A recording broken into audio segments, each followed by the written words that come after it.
하나님 말씀 누가복음 8장 40절에서 56절 교독하겠습니다.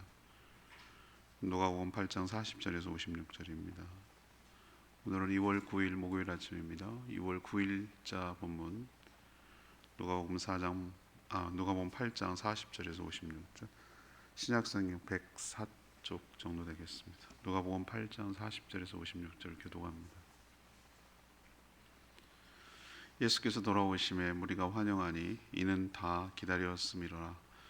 이에 회당장인 야이로라 하는 사람이 와서 예수의 발 아래에 엎드려 자기 집에 오시기를 간구하니 이는 자기에게 12살 된 외딸이 있어 죽어가미로라.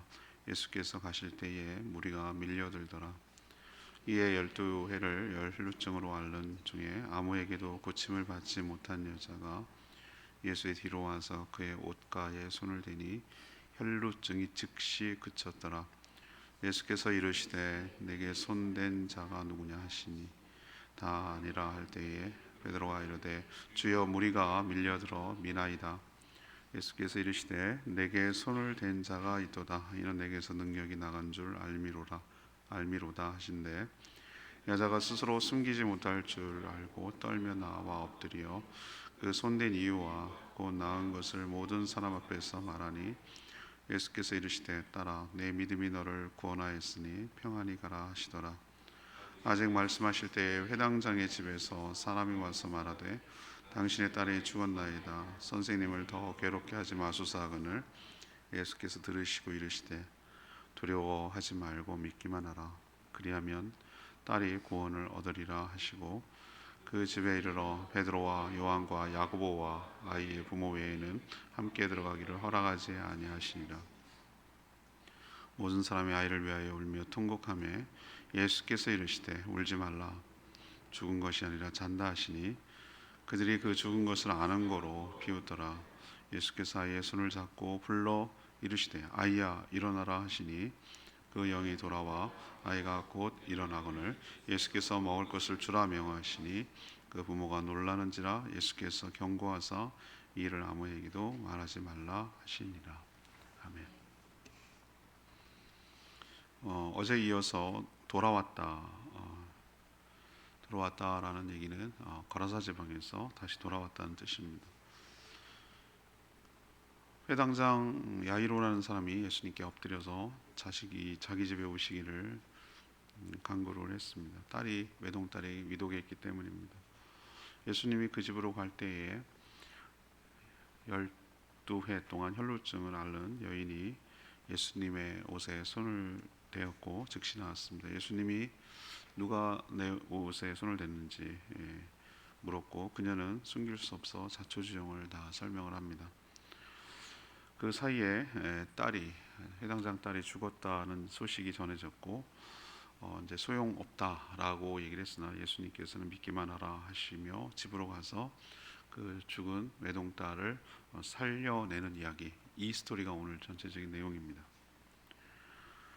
오늘 질문은 이것입니다. 예수님의 치유 사역은 어떻게 이루어집니까? 예수님의 치유 사역은 어떻게 이루어집니까? 이것이 오늘 질문입니다. 먼저 40절에서 44절까지 말씀입니다. 그들의 간절한 믿음을 보셨다는 것이죠. 그것이 이제 시작점입니다.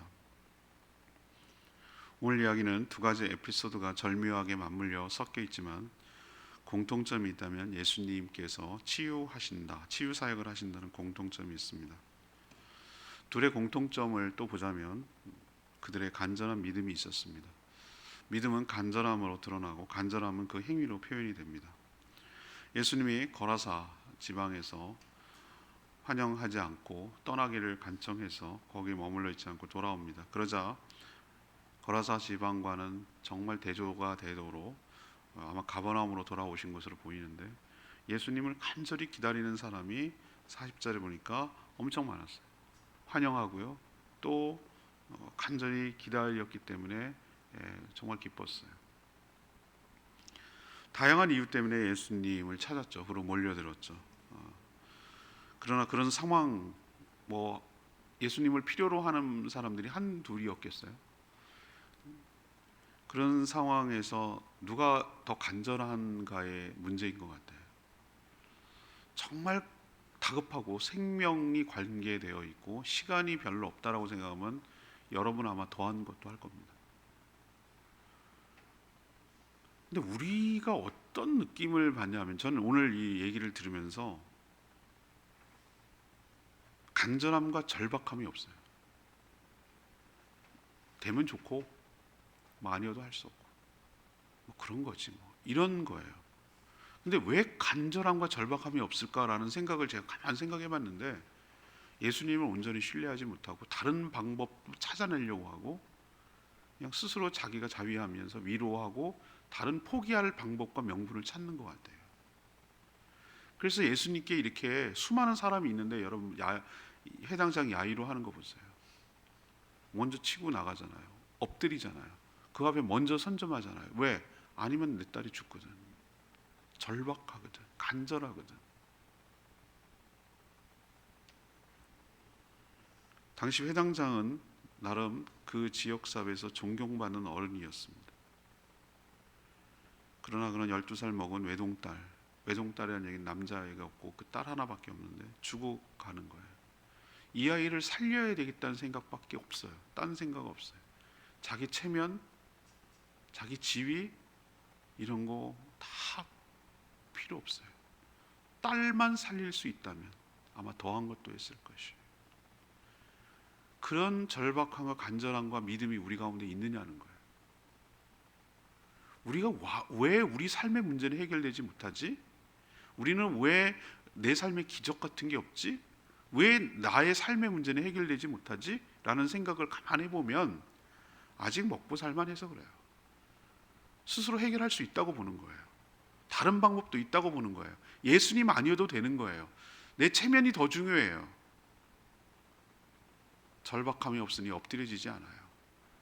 그래서 문제가 여전히 끌어안고 사는 것이죠. 또 절박한 여인이 또 있죠. 이것도 절박한데 오늘 묘하게 이게 겹쳐지잖아요. 어디에 겹쳐집니까? 12살 먹은 외동딸 12년인데 동시에 똑같은 해 동안에 태어날 했죠. 12해 동안 혈루병을 앓는 여인이 있었어요. 이 여인 역시 너무 절박해요. 회당장은 자기 딸이 죽는 것에 대한 절박함이 있고, 이 여인은 자기 질병에 관한 절박함이 있어요. 혈루증이나 뭐 출혈되는 거죠. 하혈 일어나는 거죠. 부인병이죠. 요즘 같으면 뭐 치료가 더 용이했겠지만 참 쉽지 않은 병이었을 거예요. 근데 이게 왜냐면 생활하는데 너무 불편하기도 하고, 문제는 그 당시에 보면은 율법적으로 보면은 정결 예법에 따라서 출혈이 있는 경우에, 생리가 있는 경우에도 일정 기간 동안 정결함을 거친 다음에 일상생활이 가능할 정도였어요. 그러니까 이 여인은 12년 동안 정상적인 사회생활을 못한 거예요. 어디 사람이 있는 곳에 갈 수가 없는 거예요. 여러분 단순히 이 질병은 그냥 혈루병이 뭐야 뭐 그런 것도 모르거니와, 그래서 어쨌다는 거야 뭐 이렇게까지, 이게 아니라 그 여인의 심정으로 돌아가 보라고. 정상적인 사회생활을 못한다니까. 사람이 모일 수 있는 관계는 관계를 맺고 살아야 되는데 그게 안 되는 거예요. 그 안타까움 아시겠어요? 나름 고쳐보려고 얼마나 했겠어요. 12년 동안 좋다는, 용하다는 의원들 다 찾아보고 이 약 저 약 다 먹어봤을 거예요. 아마 치료할 수 있는 방법 뭐라도 붙들고 싶고 지푸라기도 잡을 심정으로 했을 거예요. 아마 돈, 시간 다 써버리고 진짜 아픈 몸뚱아리 하나밖에 남지 않은 여인이었을 거예요. 그 여인의 절박함을 아냐고요. 그러나 저 예수님께 가기만 하면, 예수님께 닿기만 하면, 나를 치료해달라고 말할 자격도 없고, 만약에 부정한 여인이 예수님 거룩한 몸에 손을 대면 나는 어떻게 할까? 돌 맞지 않을까? 너가 율법을 어겼구나, 더 혼나지 않을까? 그렇지만 낫고 싶어. 저분이라면 나을 수 있어. 난 저분을 터치만 해도 나을 수 있다라는 그 절박함과 간절함과 믿음이 있기 때문에 이런 용기가 나는 거예요. 예수님의 유일한 희망이자 믿음의 대상인 것이에요. 그리고 회당장도 움직였고 혈루병 걸린 여인도 움직였어요. 믿음은 관념이 아니라 믿음은 믿는 대로 행하는 것이에요. 움직이는 것이에요. 그럴 때 이 둘의 놀라운 역사가 일어나는 것처럼 여러분의 삶에도 놀라운 역사가 일어나게 될 줄 믿습니다. 예수님 뭘 보냐면 믿음을 보신다고 그랬어요. 믿음을 보는데 믿음이 무엇으로 증명되고 무엇으로 드러나는가? 믿는 그 행동으로 드러나는 거예요. 그 간절함이 드러나는 거예요. 행동으로 드러나는 거예요. 그럴 때 그 믿음이 드러나는 거예요. 믿음을 어떻게 알겠어요? 속에 무슨 청진기처럼 우리 생각을 어떻게 알겠어요? 그 간절한 믿음이, 그리고 예수님이 만나기만 하면 해결될 수 있다는 그 믿음이, 그 간절함의 표현이 행동으로 나타나는 거예요. 엎드리는 회당장에, 그 다음에 예수님의 옷을 만지려고 하는 그 여인의 행동을 통해서 예수님은 그의 믿음을 본 거예요. 믿음이 치료의 시작인 줄 믿습니다. 두 번째는 45절에서 48절까지 말씀이에요. 오직 긍휼 때문에 주님이 치유하셨다라는 것을 볼 수 있어요. 예수님이 그 둘의 간절함 그리고 절박함이 묻어나는 믿음의 행위를 보셨지만 그런 행위 자체가 치유해야 할 근거는 아니에요. 그 어떤 행위를 해도 치유를 받을 수 있는 당당한 권리가 되지는 못해요. 예수님이 거절해도 그들은 어쩔 수가 없는 거예요. 야속하긴 하겠지만. 그 뜻 이해하시겠어요? 예수님이 안 해도 할 수 없는 거잖아요, 그들은. 그렇지만 예수님은 그 둘을 불쌍히 여기셨어요. 둘을 불쌍히 여기셨어요. 12살 외동딸이 죽어가는 회당장의 심정, 인생에 꽃도 피지 못하고 12살에 죽어야 되는 그 딸을 지켜봐야 되는 아비의 심정은 여러분 부모가 되어봐야 조금 이해할 수 있어요. 정말 견디기 어려운 것은 뭐냐면은 내가 아픈 것보다도 자녀들이 고통받는 것을 지켜봐야 되는데 내가 아무것도 할 것이 없을 때 그게 제일 힘들어요, 부모로서. 대신 아팠으면 좋겠단 말이 이제는 실감이 나고 이해가 돼요. 자녀가 아파하고 힘들어하고, 몸만이 아니라 마음이 힘들어하고 어려워하고 굉장히 고통받고 그런 걸 막 정말 지켜봐야 되는 부모는 더 아파요. 더 아파. 우리 아들 최근에 코로나 걸려가지고 병원에 실려가서 막 그러고 있는데 너무 막 힘든 거예요. 이거 왜 이렇게까지 막 이러면서 지켜보는데 안쓰러워서 죽겠어. 중환자실에 들어가고 기다리고 막 이러는 거 보고 막 너무 마음이 아팠어요. 주님도 그 외동딸 아버지의 모습을 통해서 얼마나 마음이 아플까, 얼마나 힘들까라는 그 마음이 이게 동감이 되고 공감이 되고, 그리고 주님이 그 불쌍히 여기심, 긍휼함이 발동이 된 것이에요. 또 동시에 12년 동안 질병 때문에 만신창이가 되고 인생을 인생답게 살지 못하고 지금껏 살아가고 있는 그 혈루병 거인 여인도 불쌍히 여기셨어요. 둘 다 긍휼함, 불쌍히 여김 때문에 그들을 치료하여 주신 줄 믿습니다. 예수님이 굳이 인파가 많은 상황 속에서도 자신을 만진 자를 찾아낸 것은 자신의 신통력을 과시하고 보이려는 것이 아니에요. 그런 거 아니에요, 여러분들. 그냥 지나갈 수도 있었어요. 그러나 그녀를 긍휼히 여기셔서 그의 마음까지, 몸만 아니라 그의 마음까지 치유해 주시고 그의 사회적인 관계까지도 회복시켜, 이 사람 이제 정상이야, 이 사람 환자 아니야, 이 사람 부정한 여인 아니야 라는 것을 드러내 줌으로 인해서 몸만 치유받는 것이 아니라 그동안의 마음의 병이 들었던 것, 관계의 소외감 때문에 어려웠던 것까지도 토탈로, 패키지로 다 모두 온전하게 치유해 주기 위해서, 그렇게 돼야 온전한 치유가 되니까, 몸만 낫는다고 해결될 문제가 아니니까.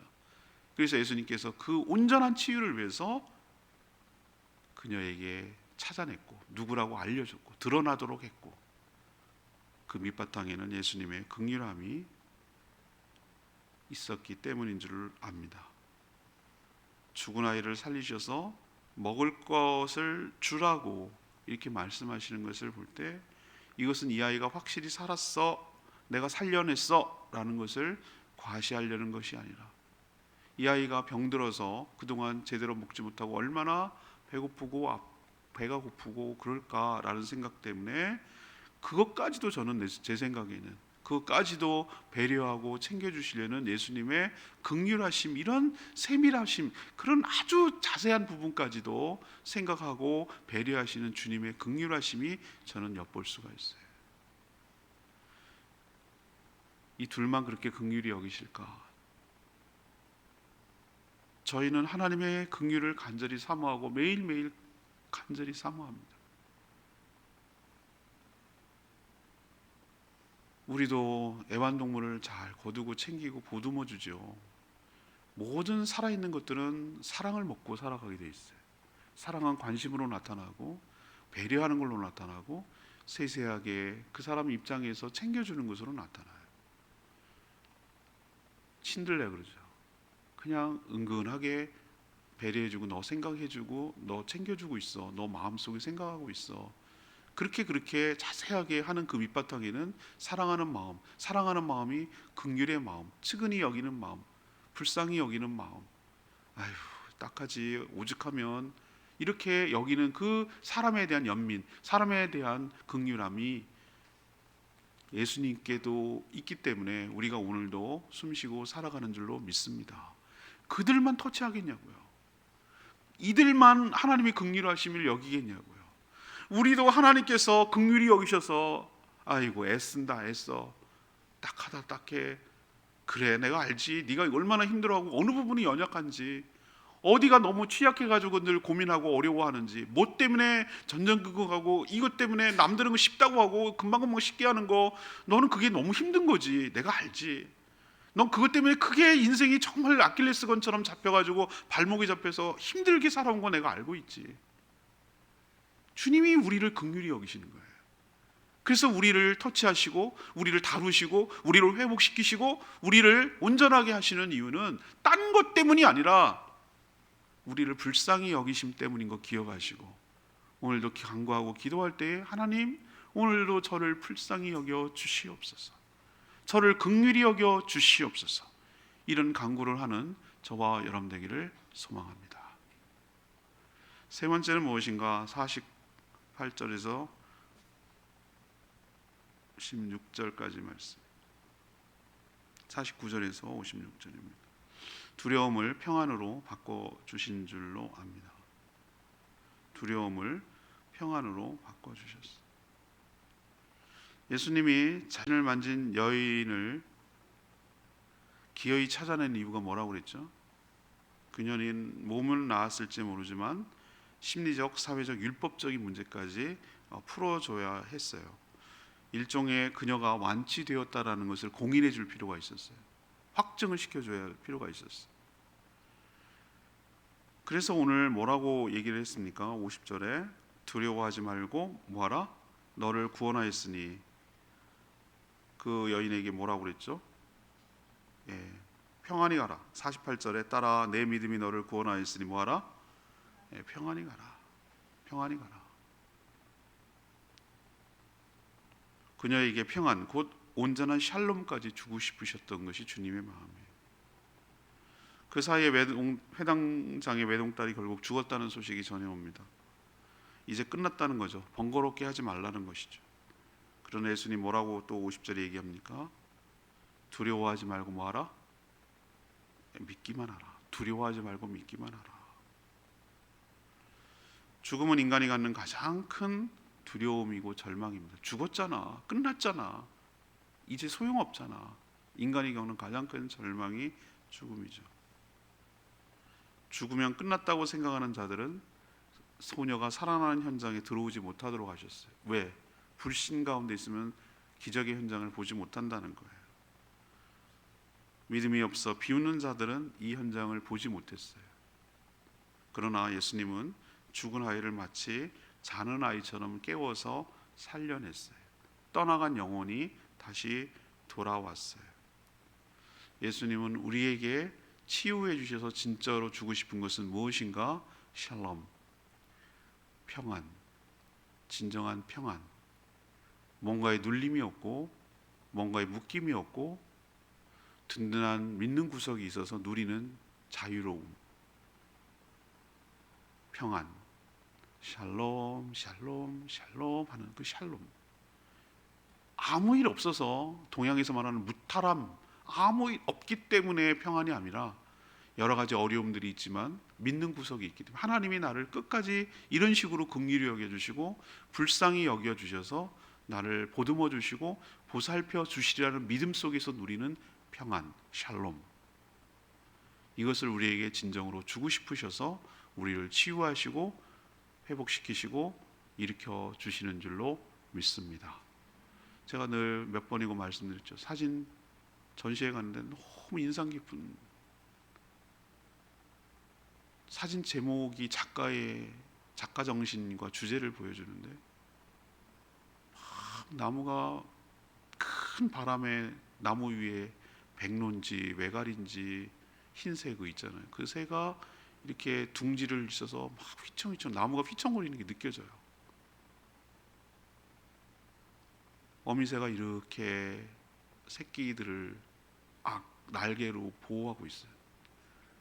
무슨 일이 있나 궁금해 죽겠는 새끼들이 이렇게 고개를 조금씩 내밀고 이러고 보고 있는 그런 두려움 속에 이렇게 쳐다보고 있는 것인데, 나무는 너무 바람에 휘청휘청해요. 그 순간을 포착했는데 그 작가가 그 제목을 뭐라고 졌는지 제가 거기서 무릎을 탁 쳤어요. 평안이었어요. 평안. 라는 제가 그랬어요. 그랬어요. 이 사람 너무 정확하게 잡아냈다고.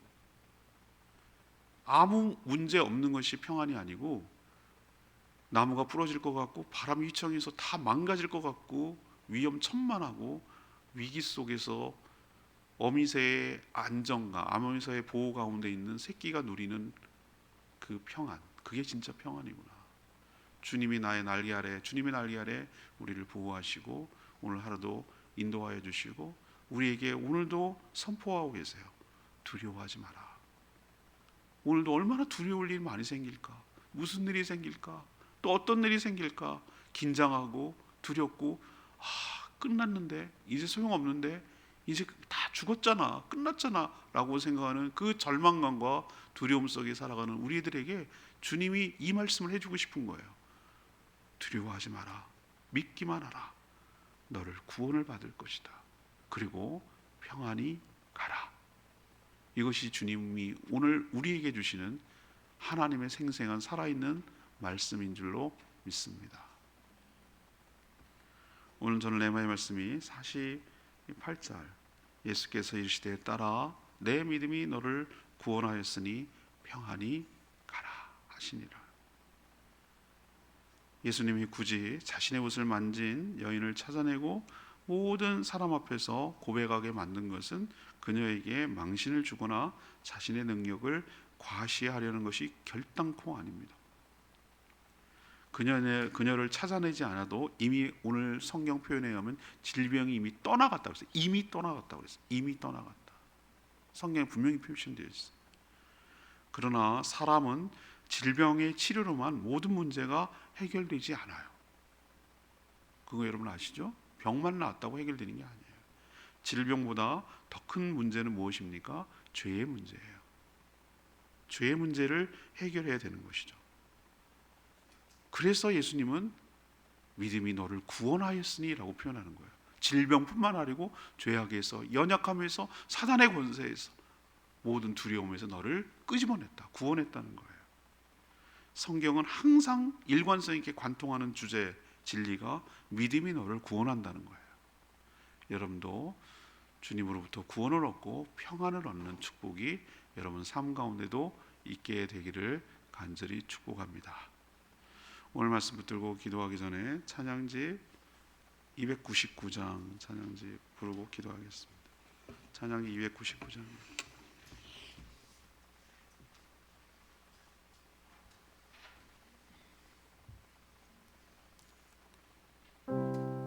(299장입니다) 내 갈급함, 어느 것으로도 채울 수 없는 내 갈급함, 상한 심령에 주님 부르짖는 소리를 들으십시오. 주님의 음성이 들리네. 내게로 나오라, 내게로 나오라. 영원히 목마름이 전혀 없으니 내게로 나오라, 가까이 오라. 생수의 근원 되신 주께 나오라고. 갈급함이 우리 가운데 믿음으로 표현되고 주님의 긍휼하심으로 치유받고 회복되어 평안을 누리는 복된 하루가 되기를 축복합니다. 내 갈급함 찬양하겠습니다. 내 갈급함 어느 곳으로 채울 수 없네. 내 갈급함 상한 나의 심령에 내 갈급함 부르짖는 소리 들으소서. 내 갈급함 주의 음성 들리네. 내게로 나오라. 영원히 목마름 전혀 없으리. 내게로 나오라.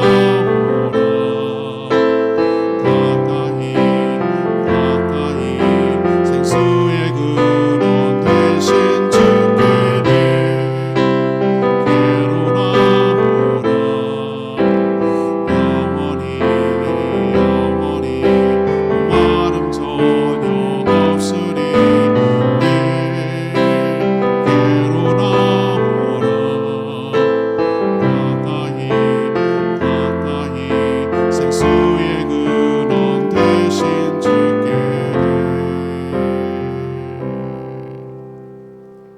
회당장도 그렇고 열도의 혈루병 결렬도 그렇고 믿음을 가지고 예수님께 나아왔어요. 간절함과 절박함이 그렇게 표현됐어요. 나와야 돼요. 주님께 나와야 되고 주님을 만나야 되고 주님이 만져주셔야 돼요. 그렇게 믿음으로 나오는 자를 외면하지 아니하시고 긍휼히 여기시고 구원하여 주시며 평안을 주실 줄로 믿습니다. 주님, 내가 두려운 것이 너무 많습니다. 저 역시 여러 삶의 문제를 끌어안고 남들은 그 뭐 괜찮아 그렇지만 저는 그게 너무 힘든 문제입니다. 늘 나를 발목을 잡고 있고 내 머리에 떠나지 않고 불안하게 만들고 두렵게 하는 것이 있습니다. 주님, 주님이 주시는 평안을 누리고 싶습니다. 샬롬을 주시옵소서.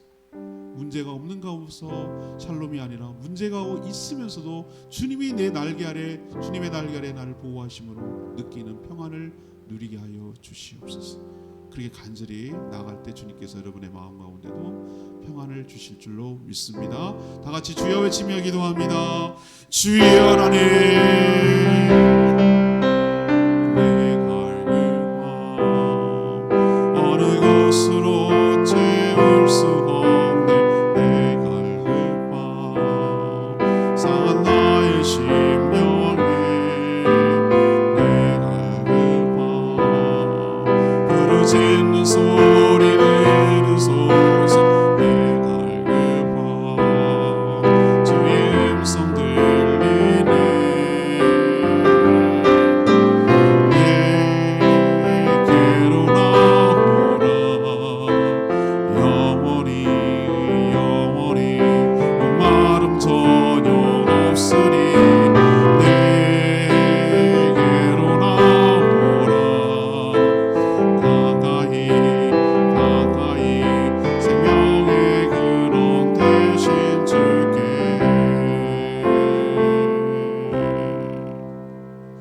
하나님, 저희도 간절하고도 절박한 심정을 갖게 하여 주시옵소서. 오직 주님만이 이 문제를, 내 삶의 문제를 해결해 줄 수 있다는 믿음을 갖게 하여 주시옵소서. 그리고 믿는다면 주님께 나아가게 하여 주시옵소서. 행동하게 하여 주시옵소서. 주님께 무릎을 꿇고 어떻게 하든 주님을 만지게 하여 주시옵소서. 주님은 우리의 질병만 아니라 우리를 구원해 주시고 우리의 마음, 우리의 관계, 우리의 연약함도 다 온전히 회복하여 주시는 분인 줄 믿습니다. 오직 믿음이 구원의 근거임을 믿습니다. 우리가 처한 절망과 두려움을 평안으로, 샬롬으로 바꿔 주실 줄 믿습니다. 저희들도 긍휼히 여겨 주시고 치료하여 주시고 회복시켜 주시옵소서. 모든 묶임에서 해방되어 자유를 누리면서 살아가는 복된 인생 되게 하여 주시옵소서. 두려워 말라, 믿기만 하라, 평안히 가라. 오늘 주님 저희에게도 들려주시고 이 말씀이 우리 삶에도 실현되게 하여 주시옵소서. 오늘도 간구하는 모든 기도 주님 들어주시고 주님과 동행하는 복된 하루 되게 하시고 주님 주신 축복으로 사명 감당하는 복된 하루 되게 하여 주시옵소서. 몸된 교회 세워가게 하시고 죽어가는 영혼 구원하는 데 힘쓰는 저희 모두가 되게 하여 주시옵소서. 주님께 모든 것 맡겨드리옵고 예수 그리스도의 이름으로 축복하며 기도합니다. 아멘. 오늘 하루도 주님의 은혜 가운데 살아가는 복된 하루 되기를 축복합니다. 충분히 기도하고 하루 시작하겠습니다.